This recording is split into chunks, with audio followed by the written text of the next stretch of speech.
My guest with me today is somebody I've been wanting to have on the show for a while, and I finally got a hold of him. He's finally noticed me. Senpai has finally noticed me. Somebody who I think, and I mean, not that I think I'm like some kind of expert or anything, but I've had people come up to me and be like, "Oh, Colton, you know so much about shonen manga and just manga in general. You're the manga guy, And I'm like, no, there are people who know a lot more than I do. And I would consider this guy here to be one of the few that I really recognize in terms of just how knowledgeable he is about manga in general, really. So, would you please introduce yourself, good sir?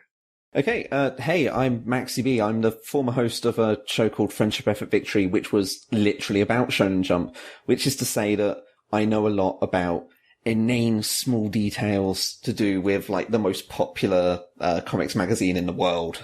Oh man, we were kind of talking a little bit before we started recording the show. I really enjoy. I haven't listened to a lot of your other shows, I will admit, but a lot of people haven't.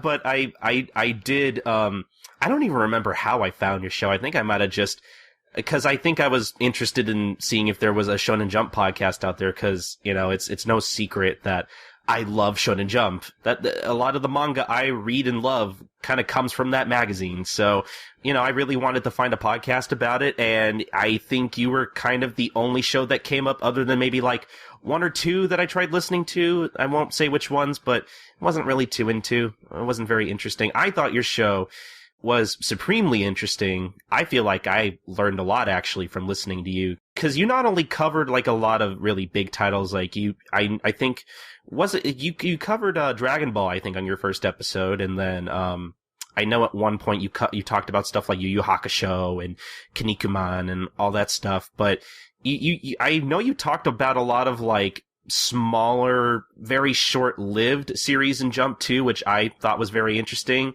For those who don't know, Jump is like super strict when it comes to new serials and all that.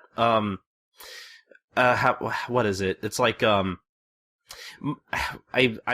struggling to remember how like the ranking system works with Jump, because it's been a while since I've read stuff like Bakuman, which is essentially kind of where I learned where I kind of learned all about the intricacies of Jump and the manga industry in general. But I think also we know from the big man himself, Sasaki, who used to be, I think, the head editor of Shueisha. He was editor-in-chief of Weekly Shonen Jump, not of the entirety of Shueisha, but very specifically of, I want to say it was of Shonen Jump. Then he may have kind of handled the entire Jump brand, but don't hold me to that one, because that's a very large area of comics, if so.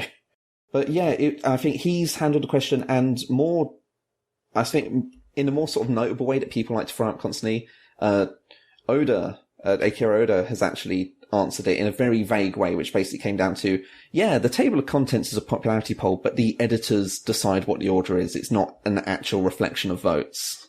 Yeah, because I see a lot of like forums on the internet, or I guess subthreads on forums all over the internet, that are dedicated to that kind of thing, and that are dedicated to taking a look at like the table of contents in each issue of Jump, and people like to speculate the popularity of any certain series from that information they're given, which I like to kind of dabble in that every once in a while. I don't lurk around on those kind of threads as much as I used to, but they're still very interesting to read, because like you said, they're not completely definitive of what's actually popular. No, they're more of a sort of rough barometer, because certain series will get special placement. Most notably at the moment you have Isebai Monogatari, which is running at the very back of the magazine no matter what happens. So you have no way of knowing that popularity. Or a few years ago you'd had My Son de Penguin, which Gintama actually made a joke about at the time, is no matter what happens in Jump, you can't tell when it will be cancelled, because it was always in 5th place. So like there are certain elements, usually with comedy series, where they twist it around. But anything else you may hear about 8-week rules about what chapter the popularity reflects in that's kind of made up nonsense by people who don't look into it. Yeah, I'd agree with that. But yeah, this is all kind of relevant because the title we're going to be talking about today is definitely something that was short-lived and ran for about 18 chapters, so not even 20 chapters before it unfortunately got canceled. You know, I also wanted to maybe call attention to a Weekly Shonen Jump, Viz's Weekly Shonen Jump in particular, because I think we might have mentioned this once or twice on the show before, but Viz's Digital Jump likes to do this thing where, you know, they can't pick up every new series or every series running currently, even for, or just really everything. They can't pick up everything is basically what I'm trying to say. So they came up with a way to basically kind of sample, essentially, it used to be like every new series, but there have been some serials that they kind of left by the wayside, for various reasons. There's a certain point where I think it's almost always come down to, erotic content. And as I understand it, that's the fault of a series that ran in Jumpstart shortly after Hi-Fi Cluster called E-Robot, which was a very weird series, but it was also a very rude one, and it didn't go down very well to be run in there, whether it was with the people who handled the company in the US or with the actual readership, and it's made it very hard for them to even want to try running another as a Jumpstart. Yeah, I mean, the not to go on too much of a tangent, but the jump starts, I think they're a great idea, and I am all for sampling new stuff, even if it means, something cool might happen within, like, on the last chapter that they're previewing, and it's like, well, that's the end of our preview. Hopefully we get it, right, guys? It's the cruelest thing as well, because they'll run the first 3 weeks, and the standard model, that's about half a volume incidentally, but the standard model for nearly anything in Weekly Shonen Jump is the first 2 chapters establish the concept, and the third one starts the actual first continuous storyline. So it always ends on a cliffhanger. Always. God, yeah. But I'm trying to think. I think this title in particular we're going to be talking about was from their first round of jump starts back in near the end of 2014, I think September specifically. Yeah, it was slap bang in the middle of September. Before then, they'd been running series from chapter 1, but they'd gone poorly, whether on the side of them or on the side of the series actually getting cancelled. So they wanted to have a little way of testing the waters and then deciding to pick something up. So yeah, this was the very first wave. It consisted of 3 series. This one, Hi-Fi Cluster, and it also had Judos and Sporting Salt, but less said the better. But yeah, like you said, Maxy, we are going to be talking about specifically Hi-Fi Cluster because, like you said, this was the one that got picked up out of the 3 that, were previewed at the time. Personally, I think Judos would have been a little more interesting to keep up with week to week, actually, even though I had mixed feelings on some of the art and also how scary and giant a lot of the hands are in that series. It was a really interesting series and one that I keep meaning to actually try and get some volumes of just because it was bizarre. And yeah, especially the hands, because like the main gimmick was the main character had properly gnarled old man hands from how much like training they'd done. And it's unnerving. Yeah, like his hands are almost as big, if not bigger than Yugi's hands from the first chapter of Yu-Gi-Oh. Oh god. Those always scare the crap out of me every time I reread the first chapter of Yu-Gi-Oh. But yeah, we're not talking about Judos, unfortunately. I would have liked to. I wish I got picked up, but anyway, Hi-Fi Cluster got picked up, which is a manga written and illustrated by Ippei Goto, and obviously was published in Weekly Shonen Jump, both Japanese and English through the Jump Starts. Its run lasted from September 14th, 2014 to January 26, 2015. And essentially, how do I put this? I guess the premise of the story is that it's all in the setting. It's the setting's kind of, I don't know how I feel about the setting. It's essentially a world, a society where you have these things called labels that are basically like these downloadable apps that you can install on yourself to use particular abilities. Like, you know, if you wanted to, like, I don't know, say if you were in something combat related, I guess, like See, it's really hard to describe, like, to come up with, like, an example, because it's like, because we don't see any real, like, practical abilities. It's also mostly, like, combat-based as far as the series goes. It's kind of weird. Yeah, I think early on they try and establish that it's stuff like, if you're going to go and do some maths, why not use this mathematician label, and it will make it so you're on the same level as everyone else, because it's this whole idea of just, it's slightly set in the future. I think they say 2045 at some point, or at least that's what I've got written here. That's right. I remember now. Yeah, and it's just that these labels were invented a few years beforehand, and they'd put everyone on equal footing so that everyone could have the same opportunities, which isn't quite how that would actually work, but the concept's there. Yeah, that, not to jump too far ahead, but yeah, that was a problem I instantly had with the series. Was I understand what the point of all of this technology is, that you want everybody to be on the same level and be equal, so just that doesn't work. But I feel like if it did work, there wouldn't be a story and there wouldn't be any kind of conflict whatsoever. So I think I kind of understand why. I don't know. I feel like because I used to think, oh, this is extremely flawed. Like, how did this Rudded jump? But then I realized, oh, well, like I said, if it wasn't flawed, you wouldn't have too much to work with in terms of the story. But yeah, essentially, you have this futuristic world full of downloadable labels that, let you do all kinds of things. And obviously the main character, Jugojo, is somebody that isn't quite compatible with these labels, so he kind of can't really do anything. He's kind of a loser, and he essentially runs into this guy named Kandera, who we find out later is the leader of some squadron who's a part of the police force to basically crack down on illegal label crime activities and stuff. And all that. I'm doing such a good job with the synopsis. I'll help by throwing in occasional facts, like the unit in this case is Special Unit 6, which makes you wonder what the other 5 units were, really. Yeah, exactly. Yeah, they have this sort of peculiar little, I guess, meet cute, for lack of a better way of putting it, which I'm sure some fan artists have had great fun with. And where it ends up, I want to say it ends up pulling Jugojo into his world, but I mean, he was already, by the nature of how they continue to encounter each other, he's already kind of in that world. Mm-hmm. So that's essentially the premise. So I'm not really sure where I want to start with this. I don't know.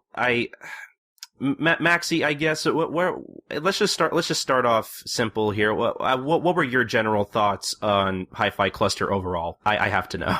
Overall is quite a hard one, because it's a series that I think started off with a very, as much as they overcomplicate, it's a very simple idea. Just, these characters have abilities, and these special characters have special labels that give them the powers of characters from history.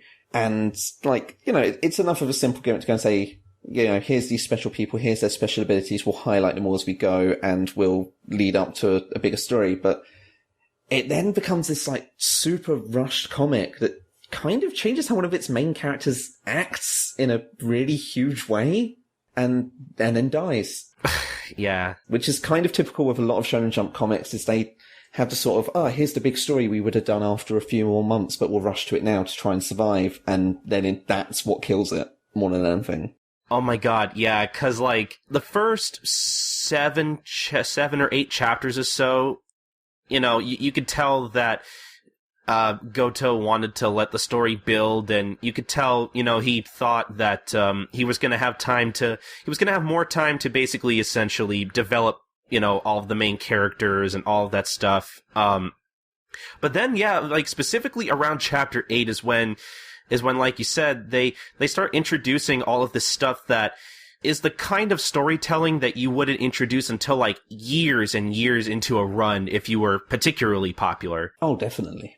It's just, it's so weird, cause, we get a lot of little hints of how, I guess where labels originated from and how they were created and how they work, and who created them and what was their purpose behind creating labels. And then literally around chapter 8 is when they just they essentially introduce the guy who created labels, and he starts becoming a big part of the story. And again, that's definitely something that an author of a Jump manga wouldn't pull until, again, years down the line. That's like something you would say for a bigger serial. It's such a bizarre turn as well, because it undercuts a lot of the time frame the series has, because the idea is these ability labels have existed for a certain period of time, but the creator, I don't know how quickly we want to leap into this sort of information before we talk about other characters, is the same age as our main character, Chigojo, who I'm probably going to stick to calling his nickname in it, which is Peter, just because it's easier for me to say.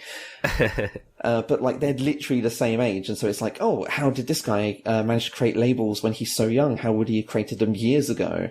And oh my god! Don't answer this question ever. Oh my, wow! I didn't think about that. That really doesn't work. Yeah, and the thing is, they highlight it. Kandera makes a point of going like, he can't be the creator of these labels. He's far too young. And then they just ignore that, accept its fact, and the story continues on.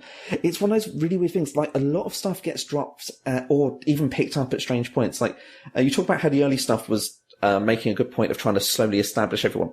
And it does. Like, you get a couple of chapters to focus on establishing who Peter and Kandera are.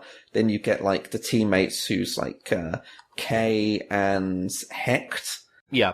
And there's another character who they're going to introduce, and you can see this. I don't know if you will have noticed this. Within the first few chapters, when they talk about Special Unit 6, they show some semi-shadowed character models. Yeah, yeah. These are your main crew. You've got Kandera, who's the leader of the unit. You get Miri, who's his second in command, and one of only like three women, actually, in the entire comic, which is, even by Shonen Jump standards, like, that's worse than Toriko, which really doesn't have female characters. Yeah, exactly. Holy shit. And then they have the other two, but what they also have is someone wearing like a taxi driver outfit, and as a member of the team. Towards the end, they then have the storyline that brings this character onto the team because they weren't on the team yet.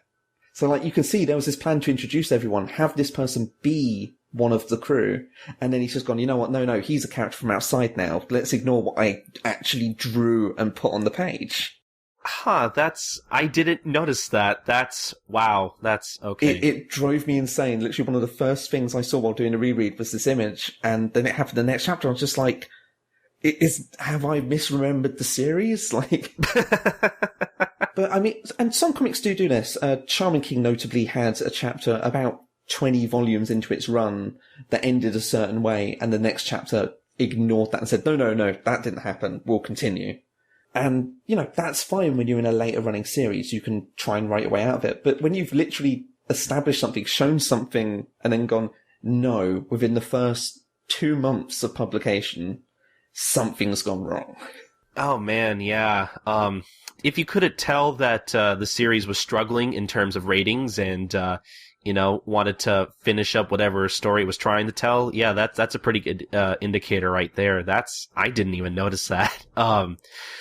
There were other things that I kind of liked in terms of like the small, minute details that kind of led to further plot developments. Like, I think there's a I think it's when Hecht is introduced, and essentially his hi-fi label ability, whatever, is to basically hear multiple conversations going on at the same time, and you know, he can basically multitask, essentially, if you really want to generalize it. Yeah, I mean, historically he has the power of someone called, because all the labels are based on like DNA from people, and in particular all the hi-fi labels are based on people who are historically important. And in his case, it was Shotoku Taishi, who was a prince from around, oh god, like literally, I've had to go and double check this to be sure, but from around like the year 500, 600 sort of area. And he was famous for being able to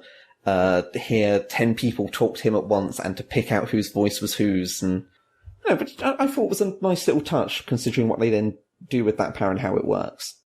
Actually, I know I was going to make a point, but actually that brings up something I was kind of confused about. where did they get the data from all these different historical figures? Like, I don't get that, because I was confused as to whether they actually got, like, DNA from all these different people and actually, like, computed it into data or something, or if whether their technology was just so advanced that they could just be like, oh, hey, I can just copy this thing and just transfer it into the labels with technology. Like, I didn't really understood how that worked at all. Well, I think they explicitly say that it's based on the DNA of these people, so, like, they had to have gone, like, exhuming some bodies for these historical ones, but then, once the creator of the labels, Landscape Mole, is introduced around, I think it's between chapters 8 and 10, yeah, as you were saying earlier, like, that not only stops making sense, but is never really touched upon again.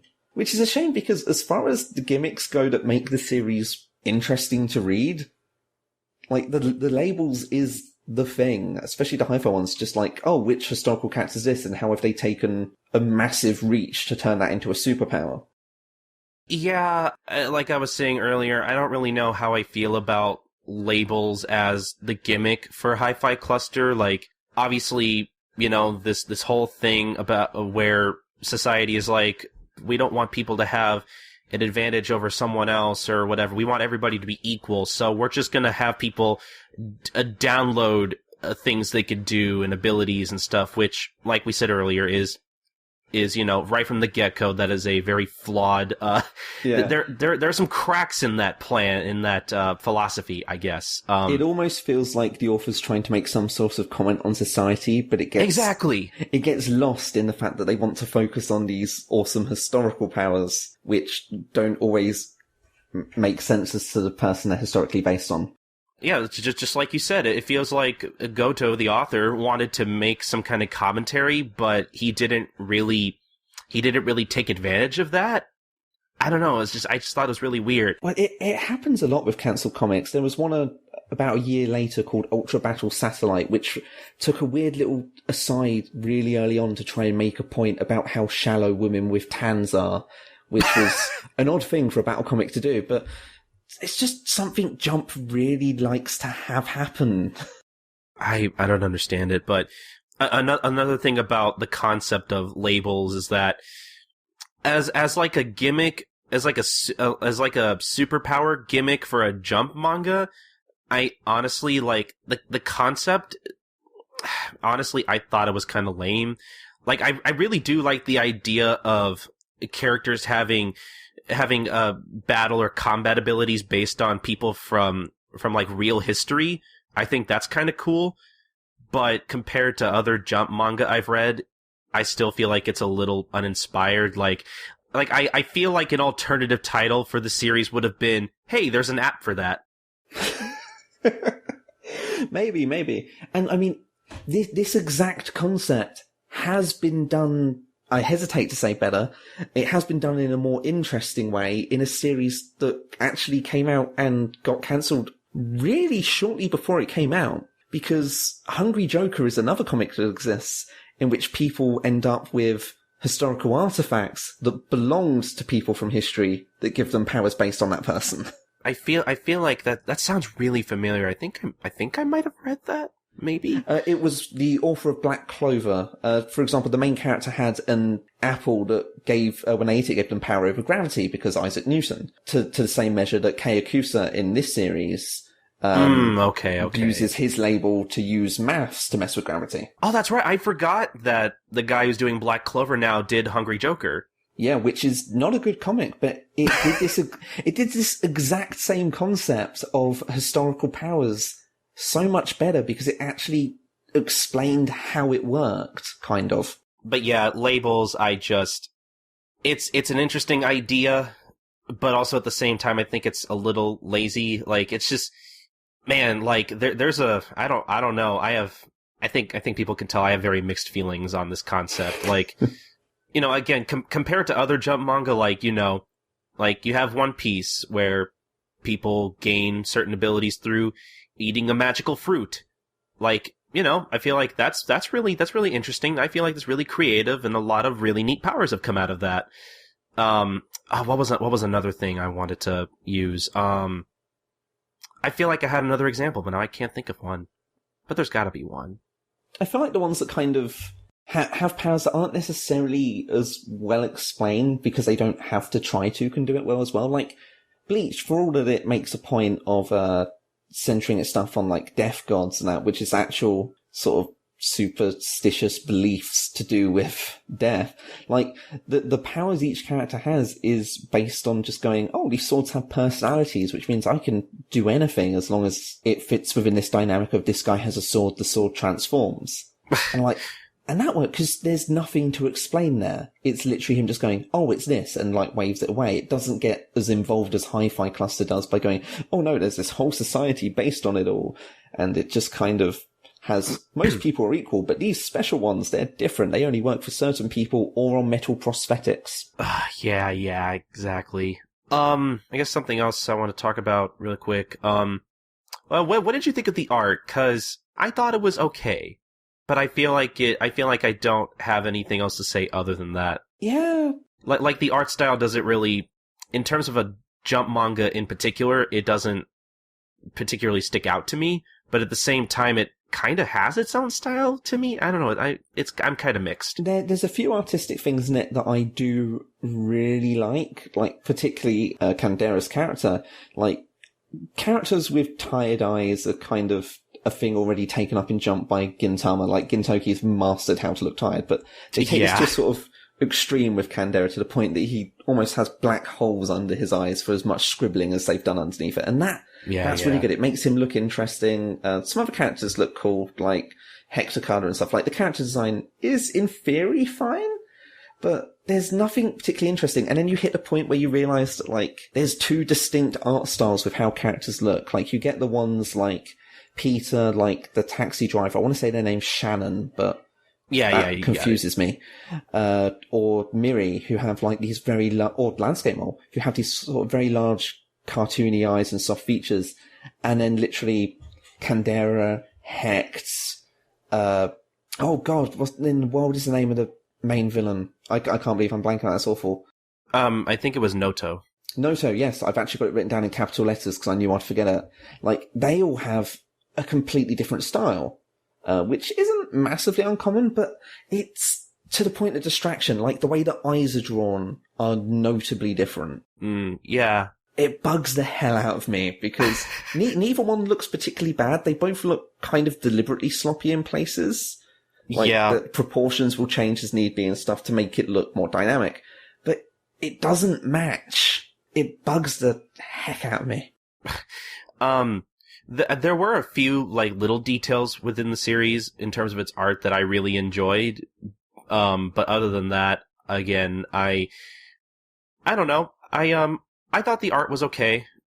Kind of. I don't know. Again, I'm very mixed. I don't know whether I really liked it or disliked it at all.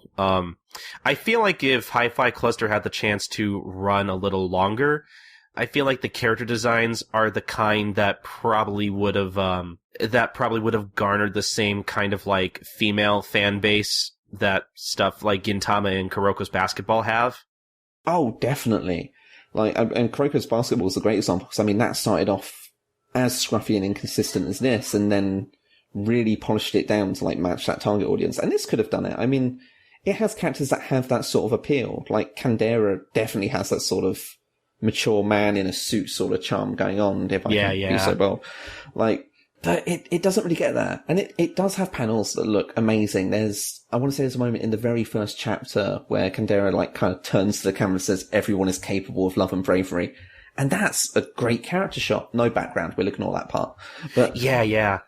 It's a really good character shot. And then you don't really get anything else as impacting as that until much later when Landscape Mole's introduced, where he, like, says he wants to start a revolution even, and he looks quite sinister for a kid.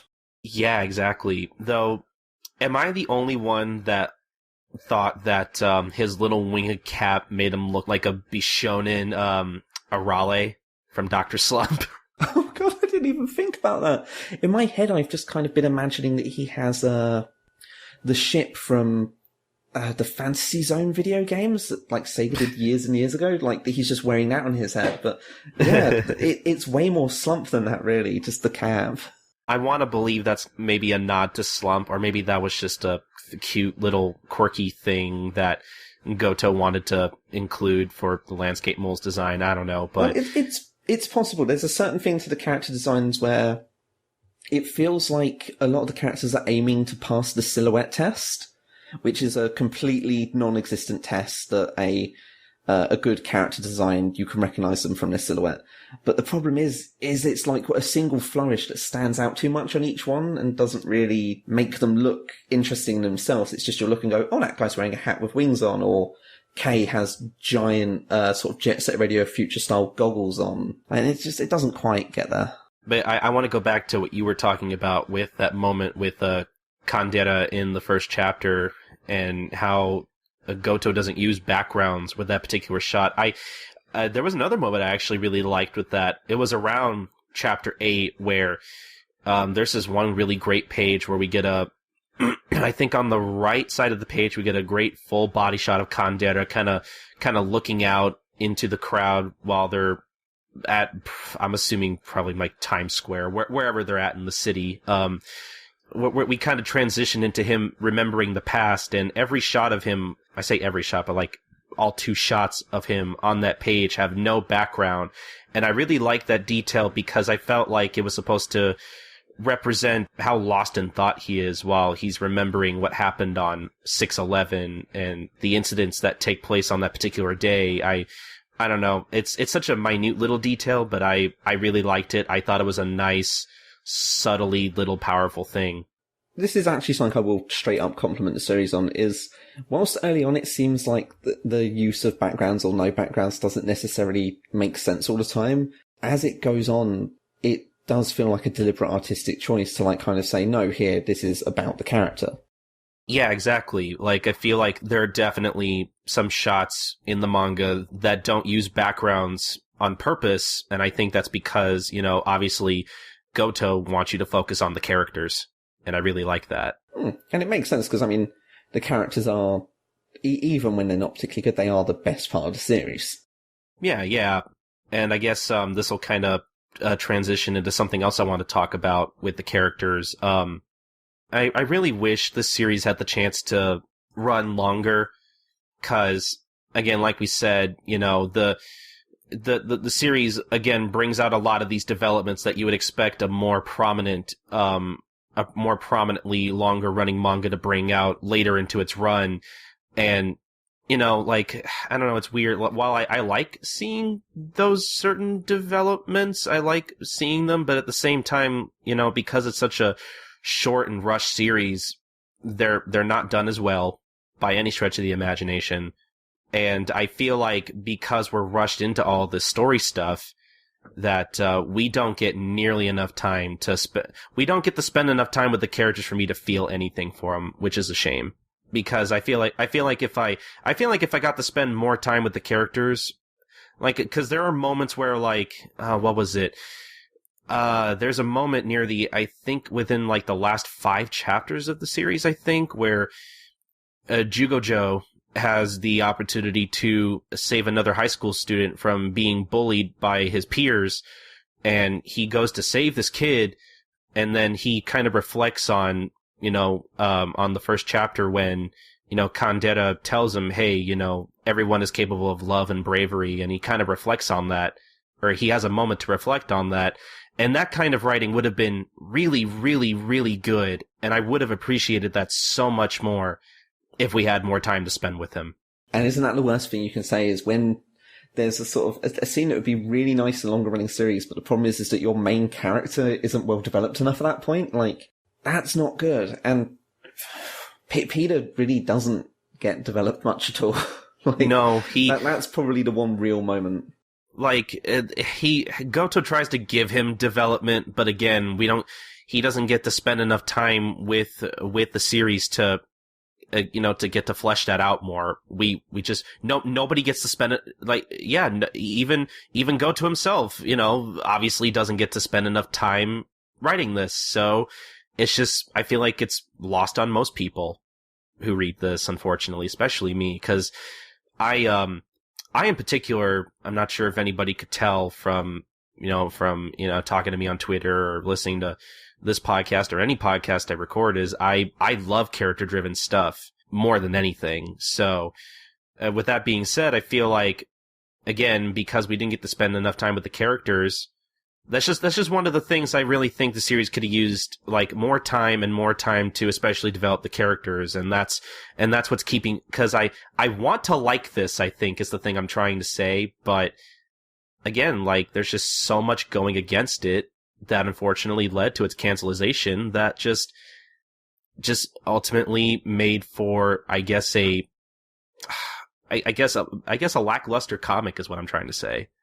Oh, absolutely. Like, it's got everything's there in theory for it to be a good series, if only it had the time and the craft to be something better. Like, if this wasn't Goto's first series for Jump, if he'd have learned more about how you should pace these things, how to develop characters better, and like, you see glimpses of this, when they introduce, Hector Carter, who's like the light-haired, dark-skinned, sleepy member of the team who likes sweets, because you always have to have someone who likes sweets.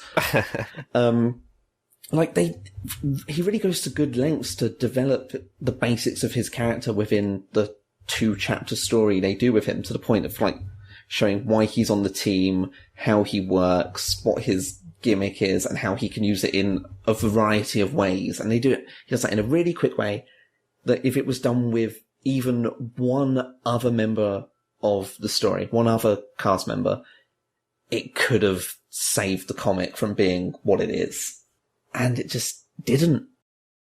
I kind of want to have a combination discussion of the art and characters real quick, because something I noticed that I took notice in while I was reading Hi-Fi Clusters, that there are a lot of characters that, whether it's their design or their personality, like, all remind me of other characters from other manga. There were too many of them for me to count, and I feel like that's not a good thing. Do you know what I'm saying? Yeah, like, I don't want to say it's cliche ridden, but it is very much, nearly everything in it feels derivative of something else, whether it's characters or otherwise, but characters in particular, I do get that feeling. So here are a few examples I came up with while I was reading. Jugojo in particular, or Peita, I couldn't help but be reminded of the main character of Kekkai Sensen, or yes! Blood Blockade Battlefront. Yeah, he is 100% Leonardo. Like, even down to, like, his hi-fi abilities, almost, in a sense. And he rides a scooter at least twice in the entire series, which shouldn't be a real marker for it, but the fact that that's, like, the main mode of transport for Leo as well, like, it was so peculiar to me that they skewed this close. But I would put solid money down that it's trying really hard to be Blood Kekkai Sensen. I know that's a real tongue twister. Oh, that's one case where I kind of wish they hadn't have adapted the title. But yeah, like, I really couldn't help but feel like I was reading a less interesting Kekkai Sensen. Oh yeah, to the point that K is also just, he's Zap. Okay, yeah. Like, it's not a 100% comparison, but, like, as to his role in the story, like, he's always trying to go and beat the leader of his organization. The leader. Yeah, Klaus is the leader, isn't he? So yeah, he's always trying to be better than the leader, but he has a weird respect for him. Like, he spends his time hanging out with the young boy who's there, but gives him a hard time, but, you know, he likes him a bit. Like, he's that.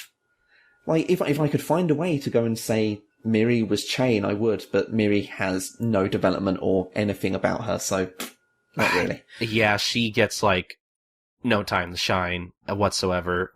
She does get stabbed though, so, you know. Yeah, she did get stabbed, which I didn't see coming, but I was like, I don't care.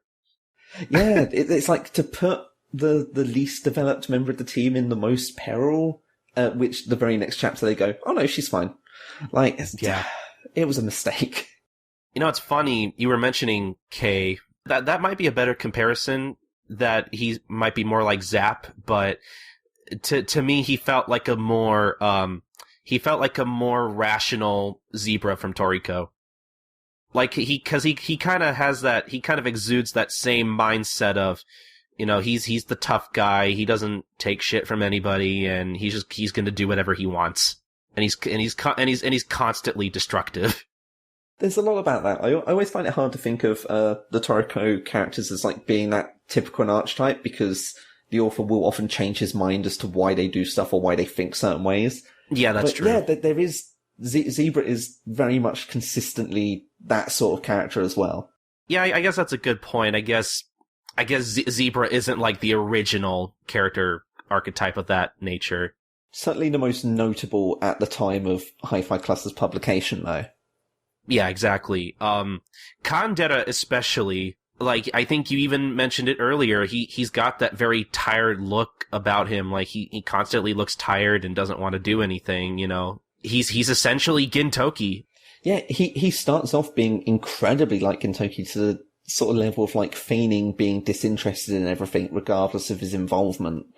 That falls away rapidly, but yeah. See, yeah, like he's essentially just I hate to say this, he's a less interesting Gintoki, like we said, right down to the tired look on his face, even down to the whole, oh, I have a past and it's coming back to haunt me and all that stuff that we're gonna address later down the line, and oh, I'm gonna spout some kind of, what do you call it, inspiring quote here and teach a lesson to the reader and all that stuff. Good God, yeah. Yeah, like, the more you really think about it, he really is just Gintoki. That's insane to me, though. That's like going out to imitate Luffy from One Piece as your main character, is when it, like, you don't make one of your most important characters of your series dangerously like a character from one of the most important comics in the magazine's history that you're also being published in at the same time.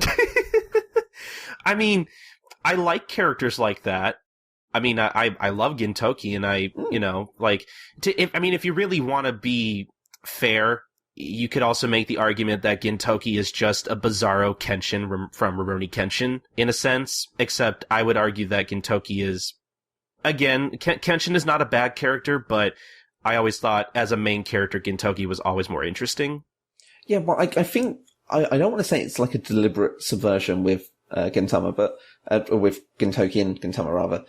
But it does have that to a point, like, because Kenshin, for all that he's an amazing character within his series. Mm-hmm, yeah, I agree. He's very much a typical sort of wandering samurai character. Like, he wasn't a sort of massive revolutionary development, but just through Gin being like a lampooning of that sort of tragic character to be a very deliberate, like, Mickey take, it works really well. It makes him probably one of my favorite characters in all of comics, let alone Jump or manga or anything.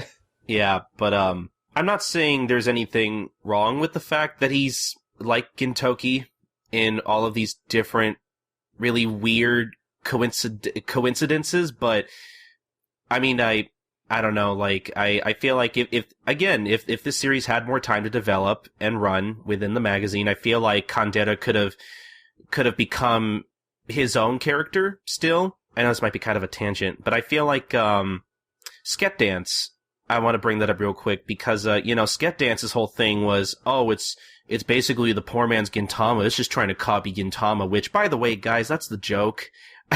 Yeah, like, it's not like it's ripping it off. Shinohara Kenta, the author of Sket Dance, was literally an assistant for Hideaki Sorachi, the author of Gintama. Like, exactly. They were friends.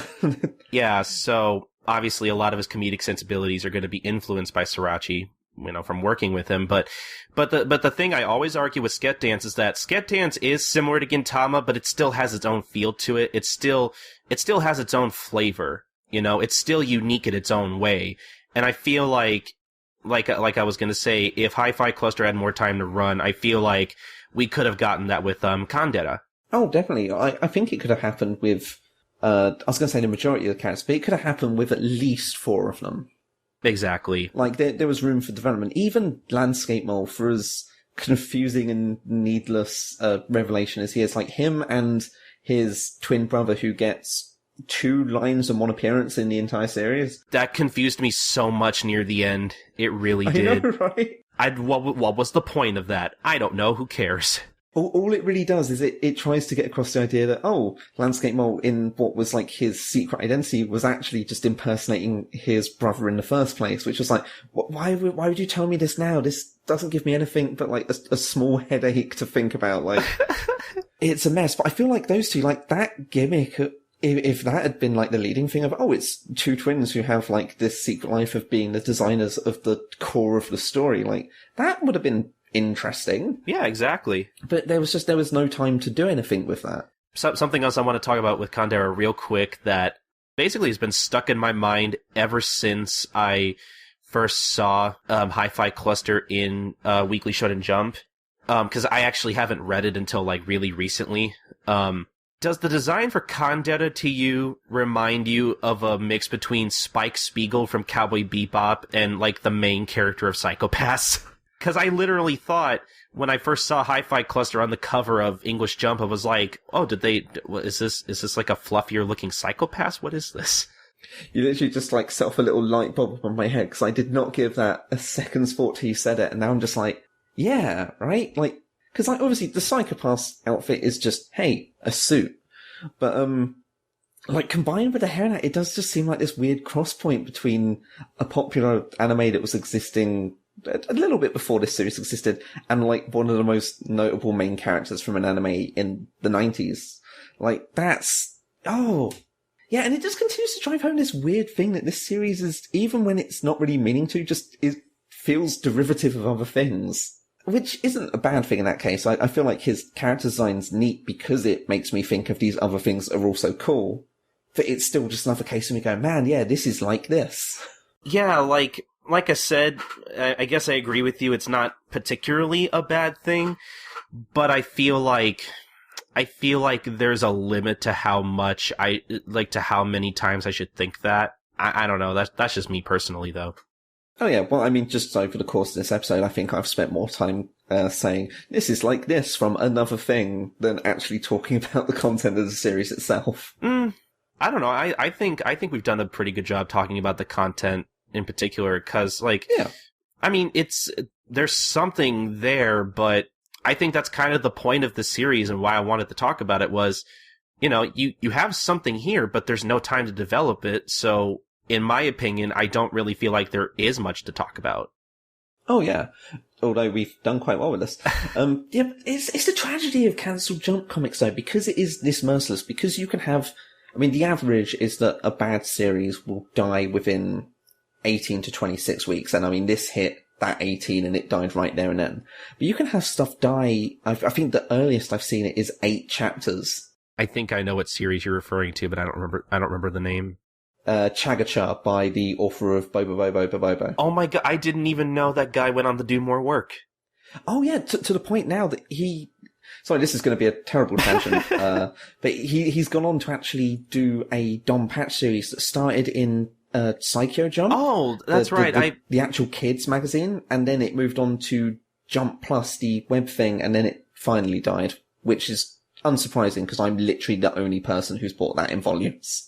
See, I knew there was a Don Patch spinoff in Psycho Jump, but I didn't know that was by him. I just thought it was one of those things where it's like, oh, here's a popular thing that you like, and it's by another artist. Oh no, and it's mind-blowing because his art style's completely different now. But I think if we start going down this road, the episode's going to have to change to be some sort of double bill where I explain the weirdness of Yoshio Tsubai's career, because it's really weird. But yeah, like a series can run that short. I think it's that and a series about handball that maybe ran a couple of weeks more, like pretty much hold the record for series that just get cancelled out the gate. I would love to, well actually I wouldn't because this would be horrible, but I would love to see if there would be like just something so bad in Jump that it doesn't even run for like a full 3 weeks. Well, for a time people thought there was. In another case of people being like Wikipedia bandits, everyone thought that before Naruto, because there was a one-shot that Masashi Kishimoto did called Karakuri. Mm-hmm. Yeah, I think I remember that. Yeah, and it was published in Akamaru Jump, and then they also ran it in Shonen Jump. I see. And the popular myth is that this one-shot was so unpopular that it was actually the first chapter of the series, and it got cancelled there and then. Which would have been beautiful, because it is genuinely one of the worst one-shots I've ever read in my life. Interesting. Which is funny because Naruto itself, the Naruto one-shot's pretty bad as well, but Naruto itself, it's a good comic despite all the problems it has. Really, I actually thought the Naruto one-shot I thought it was decent. I thought it was interesting. I think it's just me being a miserable ass in the most part. Like, it's got stuff to like. It's a completely different thing. But, I think because I'd already read, like, years and years of Naruto at a point, I'd actually managed to see this one shot. Well, here, before we start to wrap up real quick, this has nothing to do with anything, but now I have to know, have you read the Mario one shot? If so, what do you think of it, real quick? Oh, Mario! That's, first of all, such a weird one shot to exist, because both that and Bench were based on one shots he'd tried to make before he had even made the Karakuri one and then didn't. But, yeah, Mario was pretty good. Like, it's not revolutionary, but, I mean, it ran in Jump Square, which is exactly where that sort of series would succeed massively. Oh, yeah. Like, I would actually like to see more from that. I thought, people are probably going to hate me when I say this, I honestly thought that was better than, like, 60% of Naruto. Well, I don't know if I'd say that, but I think it was a time when Naruto was really dragging its heels, like, in a way that was making it painful to read for a while. Yeah. It was like that whole Great War. So, like, that and Bench both came out, and it was like, Bench wasn't great, but it was a baseball comic, which, I love baseball comics, that's just me. But, yeah, I think Mario kind of showed that, if he does something different, it's excellent, and it is the sort of thing I would love to see more of. I don't really read much from Jump Square, because they tend to come into two categories of grim, dark, and breasts. But, like, yeah, Mario has a lot of potential. I just went, I don't read anything from Jump Square, when I literally just took a moment earlier to talk about Blood Blockade Battlefront. Alright, but before we wrap up, so, I don't know if I could recommend Hi-Fi Cluster to anyone, and not just because I mean, the thing about this is that as much as I wanted to talk about this, unfortunately, there's no way for people to buy it officially in English, unless you had a Jump subscription from Viz, back in September 2014, and you might have some back issues. There's really no way to read this in English. Which is really infuriating, coincidentally. Like, I'm sure there's a cost reason for it, like they pay a different amount through licensing or whatnot to the publisher and the author for running it weekly than they would if they had to permanently have the volumes up. But Viz Media have made a real point lately of just not doing volumes for stuff they run that doesn't do well. I think Cross-Manage burned them in a big way because no one wanted to read a lacrosse manga, no matter how amazing it was. And it was. But like that, Stealth Symphony, and countless no, I think they did Takamagahara in the end, but yeah, they did. Less said on that comic, the better. No, it was bad. It was bad. That happens every time I mention that series, by the way. I have this little moment of going, did I like it? But yeah, they abandoned volumes entirely. I thought you were going to say every time I mention Takamagahara, I just cringe, like, Takamagahara, ugh! You just get a shiver down your spine. Well, but I find it funny, you ever want to see an example of how manga fans and general comic fans are very different people? Like people I know, including David Brothers, who he works for Image Comics now, but for a time he was a very prominent comics blogger at Fourth Letter, his own website. But like he would sing the virtues of Takamagahara because it was like old style punchy action comics and it knew it. Which I was like, I had spent the 12 to 18 weeks or whatever it ran thinking it was horrendous, and then just like people from elsewhere just bigged it up as being like really good. And it hurt my brain, and it keeps making me want to reconsider it, but it was really bad. Oh man. Like it was, but by that same measure, Hi-Fi Cluster's actually kind of more awkward to recommend that, because yeah, first of all, you can't really read it legally online because Jump have been funny about archiving their old series, or old cancelled series, I suppose. But even then, if it were, it's like, at best, it's above average. Not like in a sort of, oh, this is good way, but in a sort of like, it doesn't hurt you to read it. Yeah, I mean, I agree. I don't think it's bad by any means, but I would say that while, like you said, it is above average for a canceled Jump title, especially, I still feel like, unfortunately, a lot of aspects about it and a lot of the development and how it's handled, unfortunately, while I don't think the author could help it, I feel like it's still kind of disappointing. And when I say he couldn't help it, I mean, because Goto probably got notified early enough on that, hey, this isn't doing well, guy. You're going to have to wrap this up pretty soon. Yeah, like they basically know by the end of like the initial 8 weeks. And I mean, and you can see that because what happens around weeks 8, 9, and 10? Well, the story changes drastically. Yeah, like the pacing like really ramps up, and it's like, oh, we're gonna start introducing all this stuff now. Okay, and this is where this weird week Shonen Jump myth of the 8-week rule comes in. Incidentally, it's just that by and large, within 2 months of publication of anything, whether it's monthly Western comics from Marvel or an anthology title in Jump, like within 2 months, you know whether something's going to sell or be popular.